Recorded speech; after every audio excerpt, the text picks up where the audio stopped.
নমস্কাৰ আপোনালোকে চাই আছে জ্ঞানশীলা আৰু আজিৰ এই ভিডিঅ'টোত লৈ আহিছোঁ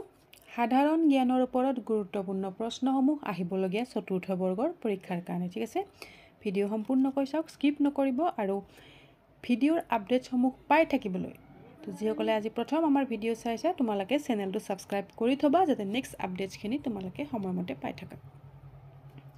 আৰু আমাৰ হোৱাটছআপ গ্ৰুপৰ লিংক ডেসক্ৰিপচন বক্সত দি থোৱা হৈছে গ্ৰুপটো যদি জয়েন হ'ব বিচাৰা লিংকত গৈ পেলাই গ্ৰুপত জয়েন হ'ব পাৰিবা সো আৰম্ভ কৰিছো প্ৰথম প্ৰশ্নটোত আছে আন্দামান নিকোবৰৰ ৰাজধানী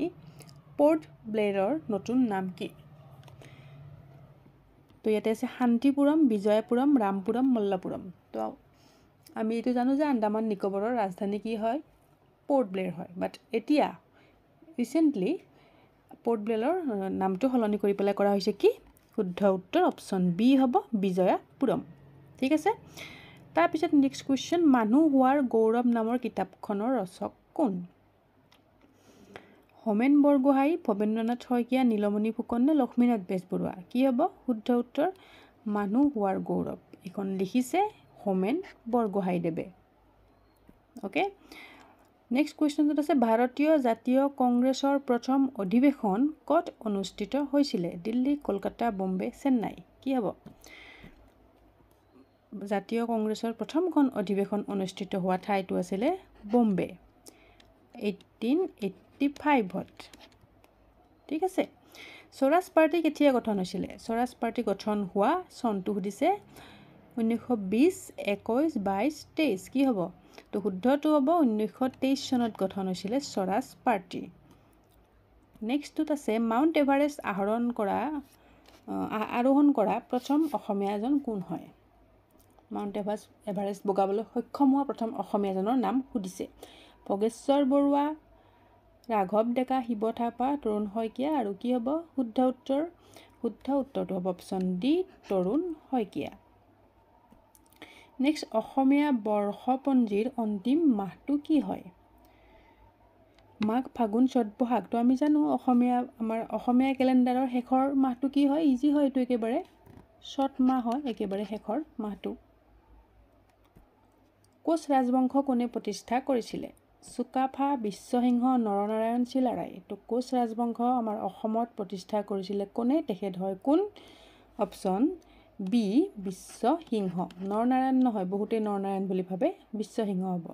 চুকাফাটো আমাৰ আহোম সাম্ৰাজ্য প্ৰতিষ্ঠা কৰিছিলে এইটো আমি জানো আহোম সাম্ৰাজ্য প্ৰতিষ্ঠা কৰিছিলে চুকাফাই ঠিক আছে আহোম সাম্ৰাজ্যৰ প্ৰথম ৰাজধানী পৰীক্ষাত বহুতবাৰ আহিছে চৰাইদেউ হয় প্ৰথমখন ৰাজধানী কেতিয়া 1253 ইম্পৰ্টেন্ট হয় দক্ষিণ আমেৰিকাৰ আটাইতকৈ ডাঙৰ দেশ কোনখন হয় ব্ৰাজিল পেৰু আৰ্জেণ্টিনা কলম্বিয়া তো সাউথ আমেৰিকাৰ একেবাৰে ডাঙৰ দেশখন হৈছে শুদ্ধ উত্তৰটো হ'ব অপচন এ ব্ৰাজিলৰ ৰাজধানী কি ব্ৰাজিলিয়া এইবিলাকৰ পৰীক্ষাত সোধে ব্ৰাজিলিয়া আৰু কাৰেন্সি ইয়াৰ যদি সোধে ব্ৰাজিলৰ কাৰেন্সি ৰিয়েল ঠিক আছে ব্ৰাজিলৰ কাৰেন্সি হয় ৰিয়েল জিন্দা পীৰ বুলি কোনগৰাকী মোগল শাসকক কোৱা হৈছিল জিন্দা পীৰ বুলি তেখেতক কোৱা হৈছিল সেই মোগল শাসকগৰাকী কোন হয় আকবৰ বাবৰ ঔৰংজেব জাহাংগীৰ কাৰেক্ট আনসাৰ কি হ'ব অপচন সি হ'ব ঔৰংজেবক কোৱা হৈছিল জিন্দা পীৰ নাইবা তেখেতৰ আৰু এটা নাম আছিল সেইটো কি আলমগীৰ পৰীক্ষাত এইটো নাহি পেলাই এইটো আহিব পাৰে আলমগীৰ বুলি কোৱা হৈছিল ঠিক আছে ইংলিছত লিখি দিছো বাৰু আলমগীৰ সো নেক্সট কোৱেশ্চনলৈ যোৱাৰ আগত যদি আপোনালোকে আমাৰ পিডিএফ সমূহ ক্ৰয় কৰিব বিচাৰে তেতিয়া হলে এই দুটা পিডিএফ উপলব্ধ হয় গ্ৰেড 4 এক্সামৰ কাৰণে সম্পূৰ্ণ অসমীয়া মাধ্যমত গোটেইখিনি কোৱেশ্চন আনসাৰ পিডিএফ কেইটাত আছে ₹66 ৰ এটা আছে আৰু ₹60 এটা আছে এইটো আসাম জিকে হয় সম্পূৰ্ণ আৰু এইটো গোটেইখিনি মিক্স কৰি পেলাই দিয়া হৈছে জিকে কোৱেশ্চন তো যদি ল'ব বিচাৰে তেতিয়া হলে ডেসক্ৰিপচন বক্সত লিংক দি থোৱা আছে নাইবা আমাক হোৱাটছআপ কৰিব এই নাম্বাৰটোত 8402086470 এই নাম্বাৰটোত হোৱাটছআপ কৰিলে আপোনালোকে পিডিএফ সমূহ কালেক্ট কৰিব পাৰিব ওকে নেক্সট কুকুৰিকণা ৰোগটো কোনটো ভিটামিনৰ অভাৱত হয় vitamin A B C D কি হ'ব কুকুৰিকণা মানে হৈছে ইংৰাজীত ক'বলৈ হলে কি নাইট ব্লাইণ্ডনেছ তো এইটো কোনটো ভিটামিনৰ অভাৱত হয় ভিটামিন এৰ অভাৱত হয় তাৰপিছত আছে ঐনিতম অসমৰ কোন সম্প্ৰদায়ৰ পৰম্পৰাগত গীত হয় ঐনিতম কোন সম্প্ৰদায়ৰ হয় মিচিং ৰাভা বড়ো কাৰ্বি শুদ্ধ উত্তৰটো কি হ'ব শুদ্ধটো হ'ব অপশ্যন এ মিচিং সম্প্ৰদায়ৰ এইটো এটা পৰম্পৰাগত লোকগীত হয় ঐনিতম বৈদ্যুতিক আধানৰ এছআই একক কি বৈদ্যুতিক আধান মানে কি কৈছে অসমীয়া বুজি পোৱাসকলৰ কাৰণেতো বুজি পাইছে নোপোৱাসকলৰ কাৰণে কৈ দিছোঁ ইলেক্ট্ৰিক কাৰেণ্টৰ কথা কৈছে বৈদ্যুতিক আধানৰ অৰ্থ হৈছে এইটো ইয়াৰে এছআই এককটো সুধিছে কি হয় জুল এম্পেয়াৰ কেলভিন ৱাট তো শুদ্ধ উত্তৰ হ'ব অপশ্যন বি এম্পেয়াৰ হয় বৈদ্যুতিক আধানৰ এছআই একক বুলগেৰিয়াৰ ৰাজধানীখন কি হয় সোফিয়া কলম্বো মাদ্ৰিদ বাকু ৰাজধানীৰ ওপৰত কুৱেশ্যন পাব এটা গোটেইখিনি মনত ৰখাটো ইমান সম্ভৱ নহয় যদিও যিমানখিনি পাৰোঁ মই সদায় প্ৰতিটো ভিডিঅ'ত মই ৰাজধানী আৰু মুদ্ৰাৰ ওপৰত কুৱেশ্যন এটাকৈ এড কৰি আছোঁ তো বুলগেৰিয়াৰ ৰাজধানী হৈছে অপশ্যন এ সোফিয়া অ'কে আৰু নেক্সটটোত আছে বুলগেৰিয়াৰ মুদ্ৰা কি তো এবাৰ মুদ্ৰাটো সুধিছে কেট লেভ নগলট্ৰম জিনা তো বুলগেৰিয়াৰ ৰাজধানী আমি গম পালোঁ সোফিয়া আৰু ইয়াৰে মুদ্ৰা হৈছে অপশ্যন বি লেভ ঠিক আছে তাৰপিছত অগ্নিকবি বুলি কাক কোৱা হয় আমাৰ অসমৰ কোনগৰাকী ব্যক্তিক অগ্নিকবি বুলি আমি জানো নলিনীবালা দেৱী হয় নেকি নহয় গজেন বৰুৱা তেখেতকো নহয় অনুৰাধা শৰ্মা পূজাৰীতো নহয় শুদ্ধ উত্তৰ হ'ব option D Kamalakanta Bhattacharya okay next Assam সাহিত্য সভা কেতিয়া গঠন হৈছিলে বহুত ইজি কুৱেশ্যন হয় সকলোৱে জানে নিশ্চয় এইটো অসম সাহিত্য সভা গঠন হোৱা চনটো আছিলে কিমান অপশ্যন ডি 1917 চন আমাৰ ইংলিছৰ ক্লাছটো মই কণ্টিনিউ কৰি আছোঁ গ্ৰেড 4ৰ কাৰণে ইংলিছৰ ক্লাছটো মই দি আছোঁ গ্ৰেড 3ৰ কাৰণেও দি আছোঁ তো গ্ৰেড 3 এক্সামলৈ যিহেতু মাজত 2 দিন আছে আৰু গ্ৰেড 4 এক্সামলৈ এতিয়া তোমালোকে ডেইলি কণ্টিনিউ ক্লাছ পাবা যদি ইংলিছ গ্ৰামাৰৰ ওপৰত ক্লাছ বিচাৰি আছা তেতিয়াহ'লে প্লেলিষ্ট বনাই থোৱা আছে মোৰ চেনেলত ঠিক আছে প্লেলিষ্টত যাবা গ্ৰেড 4 ইংলিছ গ্ৰামাৰ বুলি তাত আছে গোটেইখিনি গ্ৰেড 4ৰ ভিডিঅ' হয় গ্ৰামাৰৰ ওপৰত তোমালোকে যিসকলে চোৱা নাই চাবা নেক্সট আমাৰ বায়ুমণ্ডলত নাইট্ৰজেনৰ পৰিমাণ কিমান শতাংশ গেছ নাইট্ৰজেন আছে আৰু অপশ্যন কেইটাৰ ভিতৰত শুদ্ধ উত্তৰটো হ'ব কি অপশ্যন এ 78%। নেক্সট পৃথিৱীৰ আটাইতকৈ ডাঙৰ হ্ৰদ কোনটো biggest lake of the world লেকৰ কথা সুধিছে হ্ৰদ মানে হৈছে লেক অ'কে তো ডাঙৰ হ্ৰদ হৈছে কি ইয়াত আছে কেস্পিয়ান সাগৰ ভিক্টৰিয়া হ্ৰদ মৰা সাগৰ ছুপেৰিয়ৰ হ্ৰদ শুদ্ধ কি হ'ব অপশ্যন এ কেস্পিয়ান চি যিটো আছে এইটো সকলোতকৈ ডাঙৰ হয় পৃথিৱীৰ ভিতৰত ঠিক আছে